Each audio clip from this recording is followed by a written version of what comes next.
ദൈവനാമത്തിന് മഹത്വമുണ്ടാകട്ടെ. ഇന്നത്തെ ചിന്തയ്ക്കായി നൽകിയിരിക്കുന്ന വിഷയം ദൈവ ആശ്രയം. വേദഭാഗം സങ്കീർത്തനം 54, കുറിവാക്യം സങ്കീർത്തനം 125:1. യഹോവയിൽ ആശ്രയിക്കുന്നവർ കുലുങ്ങാതെ എന്നേക്കും നിൽക്കുന്ന സിയോൻ പർവ്വതം പോലെ ആകുന്നു. ദൈവത്തിലുള്ള ആശ്രയബോധം വിളിച്ചോതുന്ന ഒരു ചെറിയ സങ്കീർത്തനമാണ് 54-ാം സങ്കീർത്തനം. സ്വന്തം കരബലത്താലോ ബുദ്ധിശക്തിയാലോ ഉള്ള ആശ്രയത്തേക്കാൾ പൂർണ്ണമായ ദൈവാശ്രയ ബോധമാണ് യഥാർത്ഥ സുരക്ഷിതത്വത്തിലേക്ക് ഒരു വിശ്വാസിയെ എത്തിക്കുക എന്ന ഒരു വലിയ ചിന്തയാണ് ഈ സങ്കീർത്തനം നൽകുന്നത്.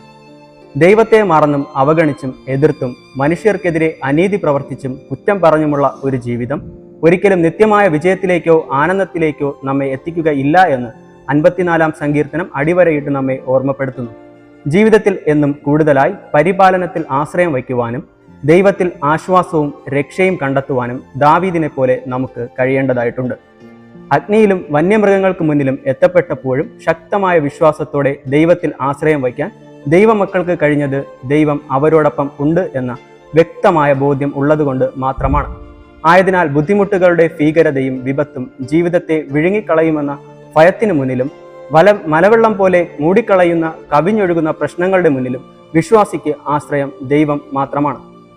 നമ്മോടൊപ്പം വസിക്കുന്ന ദൈവത്തിന് തിന്മയുടെയും വേദനയുടെയും കഷ്ടപ്പാടുകളുടെയും ദുരിതങ്ങളുടെയും ഒറ്റപ്പെടുത്തലിൻ്റെയും തീരങ്ങളിൽ നമുക്ക് രക്ഷയാകുവാനും തുണയാകുവാനും സാധിക്കുമെന്ന് വചനം നമുക്ക് ഉറപ്പു നൽകുന്നു. ഏതൊരാവശ്യത്തിനു മുന്നിലും ദൈവത്തിൻ്റെ നാമം വിളിച്ചപേക്ഷിച്ചാൽ ഉത്തരം ലഭിക്കുമെന്ന് വചനം വ്യക്തമായി പറയുന്നുമുണ്ട്. പ്രിയരെ, നമ്മെ തളച്ചിടുന്ന എല്ലാ പ്രശ്നങ്ങളിൽ നിന്നും നമ്മുടെ സംരക്ഷകനായ ദൈവം നമ്മെ മോചിപ്പിക്കുമെന്ന വിശ്വാസത്തിൽ നമുക്ക് ജീവിതമാകുന്ന ഈ യാത്ര തുടരേണ്ടതായിട്ടുണ്ട്.